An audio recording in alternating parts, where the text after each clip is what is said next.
Bien le bonjour ou bonsoir, ici Nico Wild et aujourd'hui est un grand jour.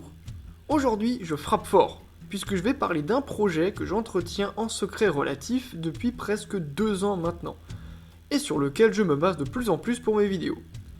Et après quelques références par-ci par-là, il est plus que temps que je vous en parle réellement.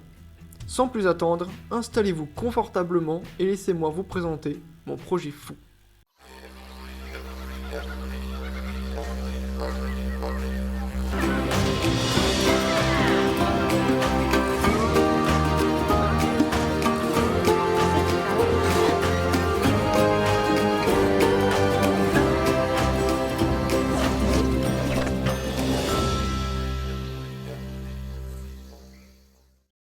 Bien, alors, qu'est-ce que c'est que ce bourbier, me demanderez-vous? Eh bien, il s'agit d'un projet de recherche personnel. Un travail herculéen engendré par un peu de fièvre et des questions, alimenté par des recherches et de l'inspiration, et poussé en avant par la passion et ma folie personnelle. Et attention, vous êtes prêts? Le voici!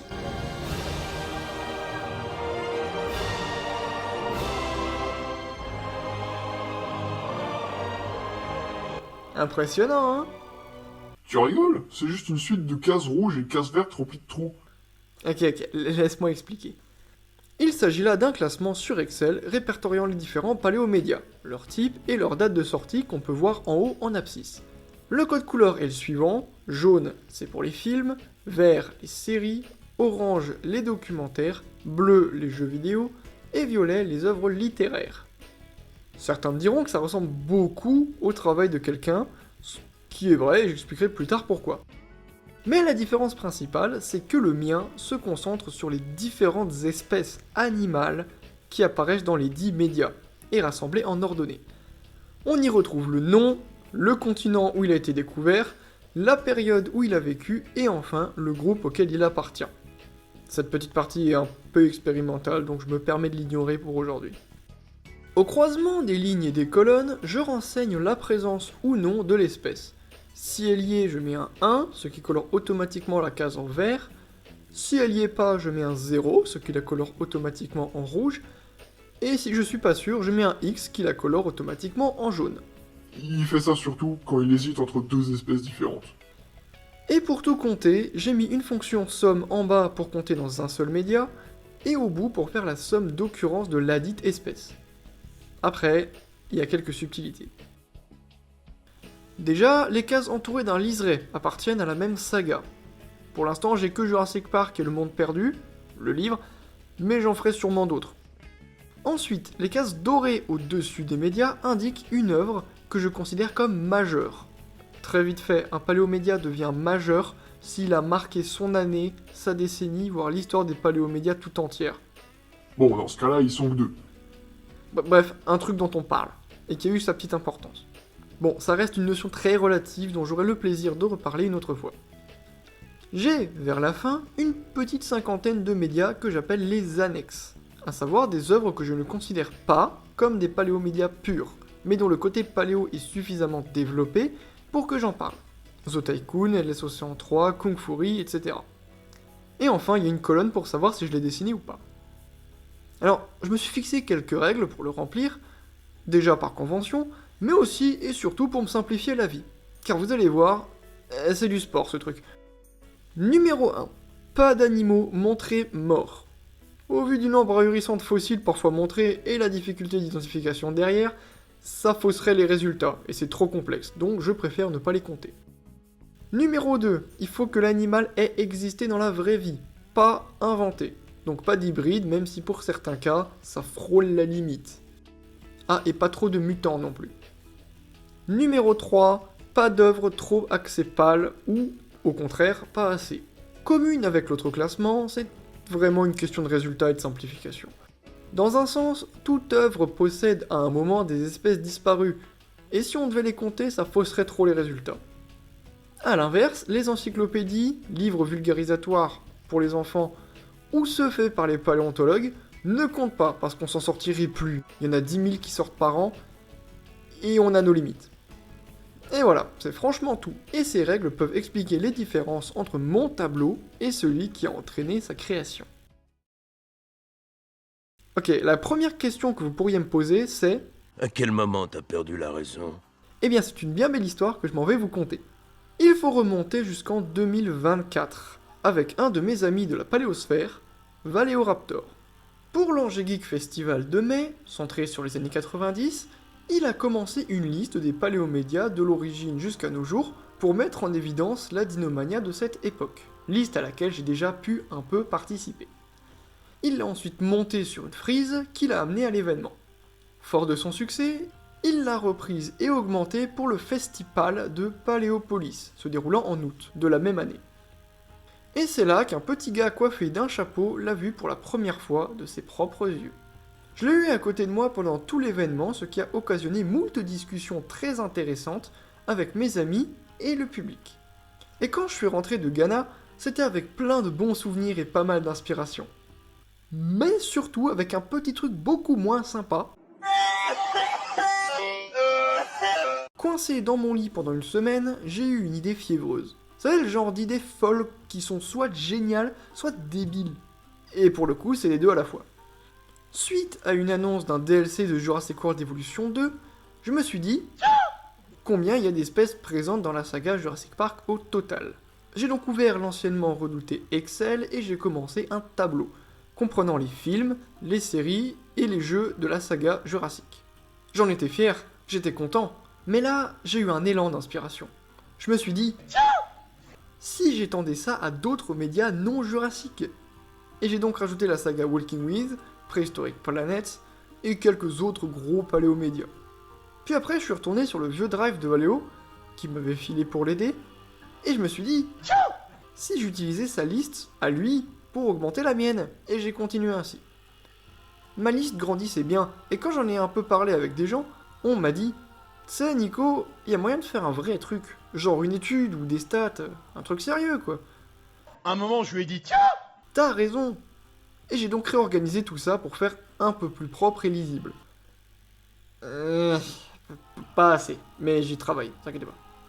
Mais surtout, bien plus complet, en rajoutant toujours plus de médias et d'espèces. Et pour finir, j'en ai parlé à Val, et il m'a dit que l'idée était cool, et là on s'est dit « Et si on travaillait ensemble ?» Et depuis, on s'échange les œuvres qu'on trouve pour les ajouter dans nos classements respectifs. Enfin, c'est surtout moi qui le surcharge de trucs que je trouve dans mes recherches à moi. Et on en est encore là aujourd'hui, avec mon classement qui ne fait que s'agrandir et se remplir d'espèces. Sachez juste que selon mes règles et ma définition de paléomédia, mon classement est un peu moins rempli que celui de Val, faute de données exploitables pour moi dans le sien. Pour le remplir, j'ai dû amasser des infos, et croyez-moi les enfants, c'était dur. C'était vraiment dur. Mais tu continues encore. Et c'est toujours dur. Avec plusieurs centaines de médias, vous vous doutez bien que tous n'ont pas été faciles à trouver. Et identifier les espèces est tout aussi complexe. Au début, c'était facile, parce que j'ai commencé par ceux que je connaissais bien, c'est-à-dire les plus gros et ceux que j'avais vus moi-même. Mais mes connaissances ayant des limites, j'ai rapidement dû aller chercher les infos. Et mes premières sources sont les wikis et les sites officiels.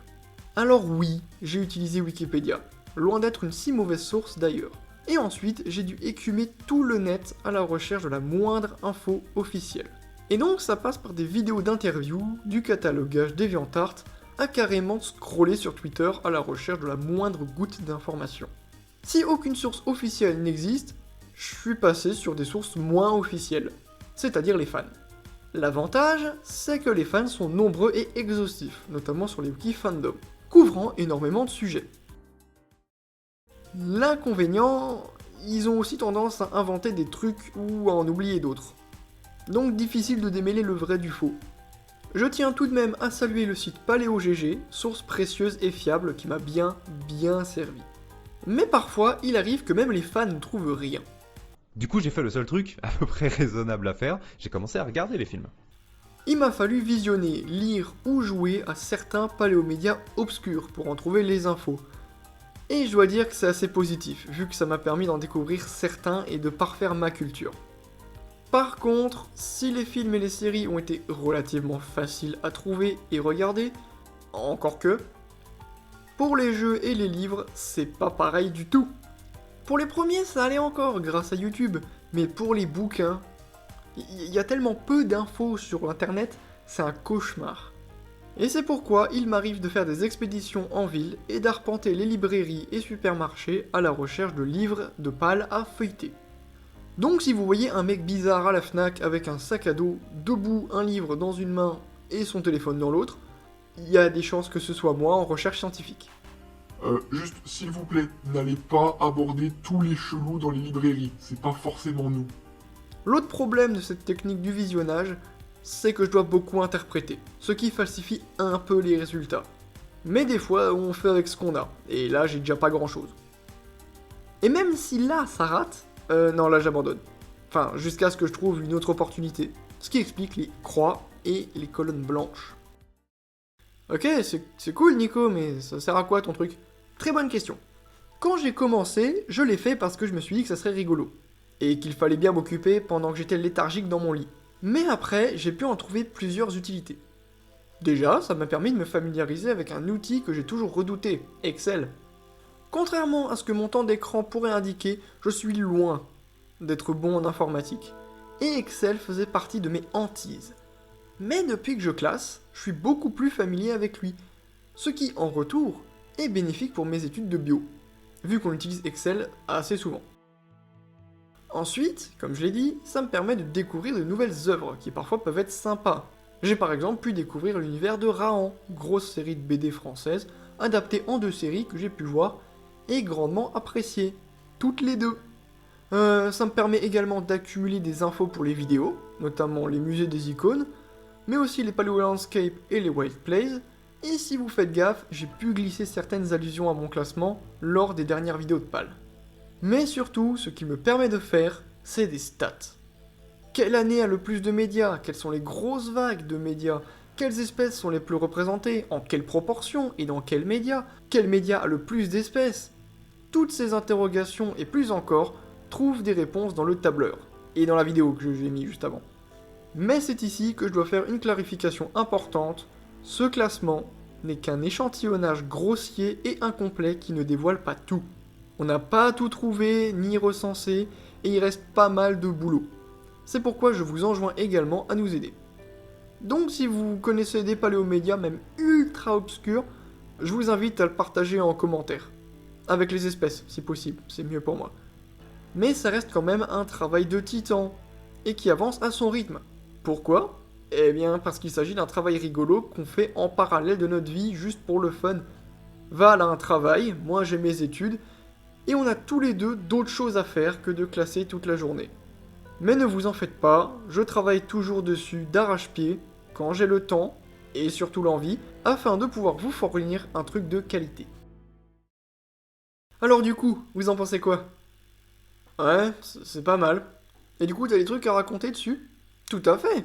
En fait, j'en ai même 2. Déjà, je suppose que les petits curieux voudront savoir combien j'ai d'espèces et quel est le top 20. Eh bien, sachez que j'ai actuellement 1095 paléomédias purs et 1148 en comptant les annexes. Pour plus de 1556 animaux présents. Ah ouais, quand même. Ah, c'est pas rien, hein. Et bien sûr, tout ceci est en constante augmentation. Pour le top 20, je pense que j'ai même pas besoin de vous dire le nom du premier, puisqu'il est tellement connu que vous le connaissez déjà. Et évidemment que c'est Tyrannosaure qui allait rafler la mise. Ce qui choque un peu plus, c'est son nombre effarant d'apparitions. Si je vous demandais de donner des suppositions, je pense que vous seriez en dessous du nombre. 607. 607 itérations différentes du Tyrannosaurus Rex. C'est tellement colossal qu'il y a carrément une différence de presque 200 avec le deuxième. Et qui est le deuxième? Eh bien, qui d'autre que son grand rival? Le Triceratops avec 421 apparitions. Bien aidé par Tyrannosaure, on va pas se mentir. En numéro 3, on a le premier ptérosaure de la liste, avec le plus connu là encore, Pteranodon et ses 347 itérations au fil du temps. En numéro 4, on a le premier animal du Jurassique, le stégosaure avec 328, et en 5ème, on a le Vélociraptor avec 317 versions. Faut dire qu'il triche un peu lui aussi, car je dois interpréter la plupart des gros raptors nus dans le style Jurassic Park comme des Vélociraptors, sauf si preuve du contraire.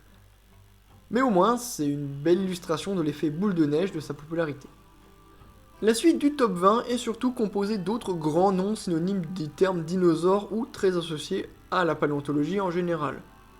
Dans l'ordre et avec chiffres, on a Ankylosaure, 6ème avec 232, Brachiosaurus, 7ème avec 223, Parasaurolophus, 8ème avec 221, Spinosaurus, le roi des paléomédias, 9ème à 181, et enfin Pachycéphalosaure qui se hisse péniblement à la 10ème place avec 179 itérations.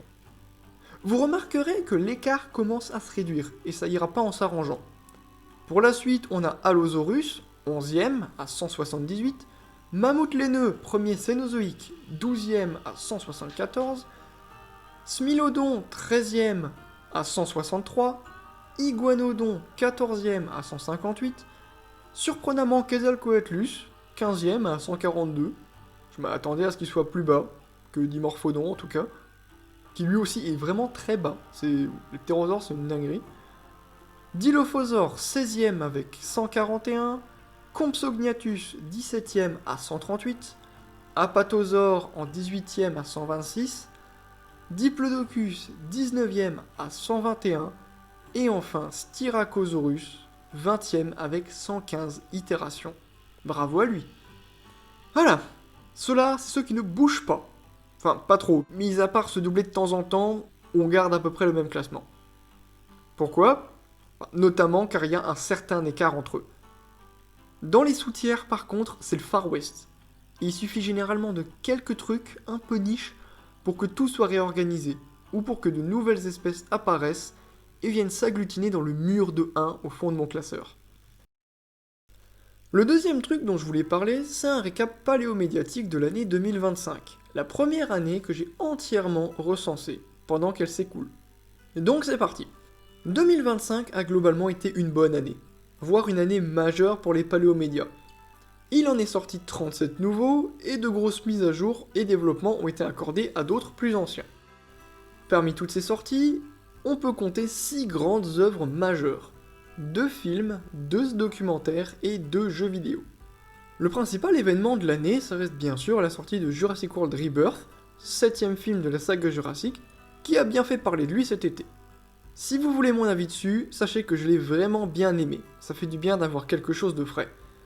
Même si j'ai toujours une préférence pour Fallen Kingdom. Et oui, râlez comme vous voulez, je suis vexatoire. En tout cas, je suis vraiment curieux et impatient de voir la suite. Mais les anglophones ont également eu la chance d'avoir l'adaptation au cinéma de Primitive War, qui est vraisemblablement un très bon film qu'il faut que je voie. Apparemment, selon le compte Twitter officiel, une sortie européenne est prévue pour cette année, voire la prochaine, donc j'attends. Pour les séries, c'est surtout de nouvelles saisons de séries préexistantes qui sont sorties, notamment Primal, avec la saison 3, comme Cretaceous, qui vient de se finir avec sa saison 4, et l'excellente série Dinosauria, qui a entamé sa saison 2, avec 2 excellents épisodes. Avec les films, c'est les documentaires qui ont vu de grosses sorties cette année. En juin, on a eu le reboot surprise de Sur la Terre des dinosaures par la BBC. Et fin novembre, c'est Prehistoric Planet qui revient avec Ice Age, centré donc sur le Pléistocène, qui lui était pas trop mal.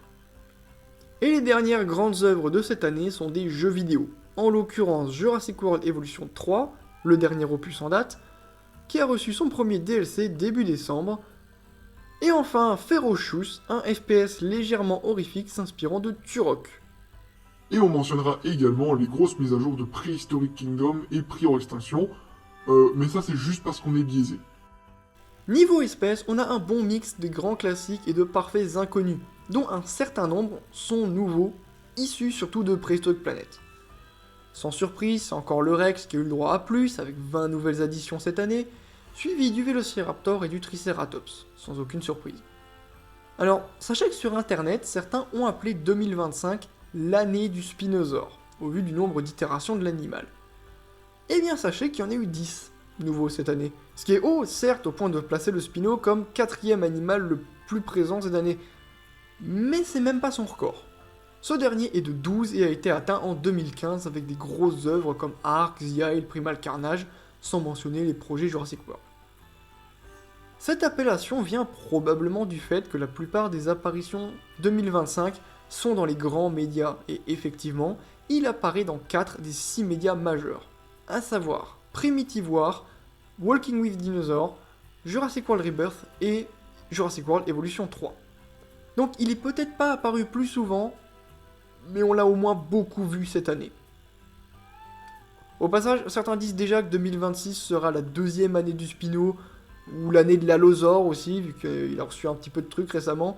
Et si je peux pas me prononcer tout de suite, je peux dire que vu leur popularité qui augmente pas mal depuis quelques temps, ce sera limite l'année de ces dinosaures tous les ans. Donc calmos avec ça. D'autant plus que si on prend le vrai truc, c'est l'année du tyrannosaure depuis 1993. Même avant. Donc bon, restons mesurés. Et voilà, ça fait longtemps que je préparais cette vidéo, et c'est avec soulagement que je peux enfin vous la proposer. C'était une galère pas possible. Comme je l'ai dit, c'est un beau projet que de faire ce classement, et ça a été un plaisir de vous en parler un petit peu. Si vous voulez continuer la discussion ou bien me suggérer des paléomédias, je vous enjoins encore une fois à me laisser un commentaire ou à venir me parler directement sur le Discord de la Paléosphère, qui est en description. Pour le futur, je vais évidemment continuer de le remplir, mais surtout de le rendre un peu plus lisible. Et à long terme, je compte bien en faire quelque chose de plus concret, comme une encyclopédie ou une publication scientifique. Avec Val, on a bien des idées, mais c'est encore au stade de discussion, et vu que c'est un projet commun, on verra ça tous les deux au moment venu. En attendant, merci d'avoir regardé la vidéo, vous connaissez la chanson, like, abonnement et tout le tintouin, et d'ici la prochaine vidéo, un bon musée des icônes, portez-vous bien, et surtout, restez sauvages.